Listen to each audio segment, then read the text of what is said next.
Aujourd'hui, nous allons parler d'échauffement. Mais avant de passer aux exercices typiques pour la course à pied, il faut répondre à une question. À quoi ça sert un échauffement ? Comme son nom l'indique, un échauffement, ça sert à échauffer. Et oui, ça sert à faire monter la température corporelle de manière à préparer l'organisme à l'effort, de façon à ce qu'il soit dans des conditions optimales pour commencer la séance.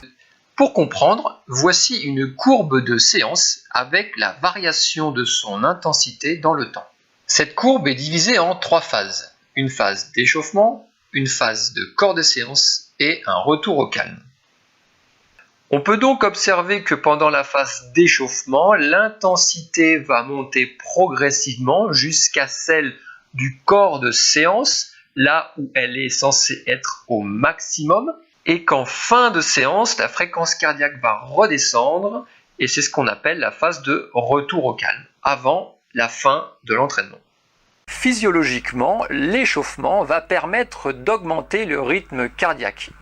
Donc l'afflux de sang dans l'organisme va être plus important et va ramener notamment dans les muscles plus d'oxygène et plus de nutriments.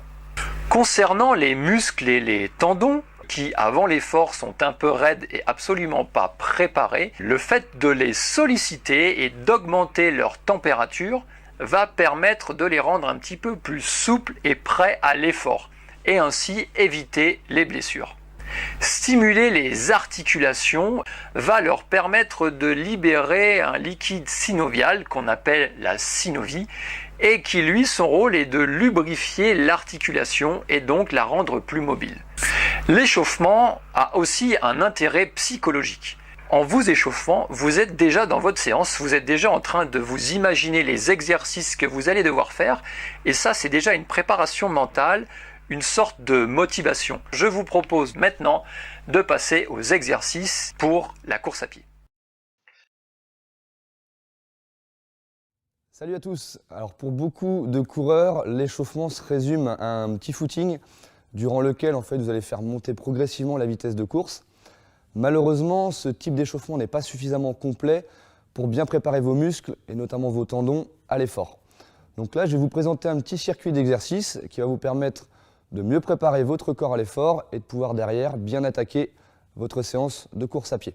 Donc pour commencer, il suffit simplement de mobiliser quelques articulations. Donc on va commencer par les épaules. Donc on va enrouler vers l'arrière. On effectue 6 à 10 répétitions et même chose vers l'avant. On y va tranquillement, on pense toujours à bien s'auto-grandir, le dos bien droit. On enchaîne ensuite avec les hanches. On effectue quelques rotations, toujours pour le même nombre de répétitions dans un sens et dans l'autre. Donc on effectue des grandes rotations sur les côtés et derrière. Ensuite, on va écarter un petit peu plus les pieds et on va effectuer un mouvement de rotation. Donc pensez toujours à bien accompagner avec le pied arrière. Ne gardez pas votre pied à plat au sol, sinon au niveau du genou, vous risquez de vous faire un petit peu mal. On finit ensuite avec les genoux. Tout simplement, on ramène les pieds l'un contre l'autre et on va effectuer quelques flexions, 6 à 10 répétitions, en poussant bien les fesses vers l'arrière et en pensant toujours à bien s'auto-grandir. Une fois que vous avez fini ce petit travail de mobilisation articulaire, on va attaquer quelques exercices qui là vont bien préparer vos muscles et vos tendons à la course à pied. Donc on va commencer tout simplement, on va se mettre en appui sur le pied gauche, vous allez monter votre genou droit vers votre poitrine et tirer comme ceci. Et ensuite vous allez tendre votre jambe. Donc là l'idée c'est de bien préparer les muscles fessiers et les ischio-jambiers, les muscles à l'arrière de votre cuisse, comme ceci. Donc vous montez le genou, dos droit, et on tend la jambe. Vous montez le genou, dos droit, et vous tendez la jambe. Vous faites ça 6 à 10 fois de chaque côté. Comme ceci. Voilà.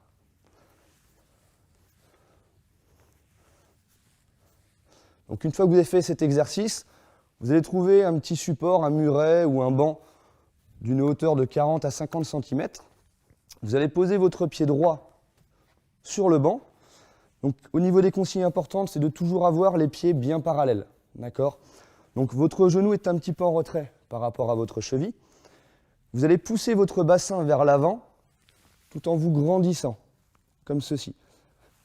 Une des consignes importantes va être de bien serrer la fesse gauche lorsque le pied droit est sur le banc. Donc je pousse le bassin vers l'avant, je serre la fesse gauche, je me grandis, je relâche. Je pousse le bassin vers l'avant, je serre la fesse gauche, je me grandis, je relâche. Je pousse vers l'avant, je me relâche. Je pousse vers l'avant et je relâche. Donc comme pour l'exercice précédent, vous effectuez ça 6 à 10 fois de chaque côté. Donc là, le but du jeu, c'est d'étirer les muscles fléchisseurs de hanche. Exercice suivant, les quadriceps, le devant des cuisses. Deux possibilités. L'exercice un petit peu plus difficile, on se met en appui sur une jambe. La jambe d'appui est légèrement fléchie. Vous allez pencher le buste vers l'avant, tendre votre jambe juste dans le prolongement de votre colonne vertébrale et vous allez ramener 6 à 10 fois le talon vers la fesse. Donc l'avantage, c'est qu'en même temps, vous faites un petit travail d'équilibre et de proprioception, mais l'exercice est un petit peu plus difficile. Si vous trouvez ça trop difficile, solution, vous vous placez juste au sol, en position quadrupédique, le dos bien droit, vous tendez votre jambe dans le prolongement de votre colonne vertébrale et vous effectuez le même exercice. Vous ramenez talon-fesse comme ceci, 6 à 10 fois. Bien évidemment, pensez à faire ça à droite et à gauche. Dernier exercice, très simple également, pied largeur du bassin, on monte pointe de pied et ensuite on monte sur les talons. Donc là, on cherche à bien échauffer les muscles fléchisseurs et extenseurs de la cheville. Toujours important, je cherche à bien m'auto-grandir. Et même chose, j'effectue ça 6 à 10 fois. Donc une fois que vous avez fait ce petit circuit d'exercice, vous pouvez commencer à courir en faisant monter progressivement la vitesse de course. Vous pouvez également rajouter quelques gammes athlétiques, telles que des talons-fesses, des montées de genoux, etc., etc.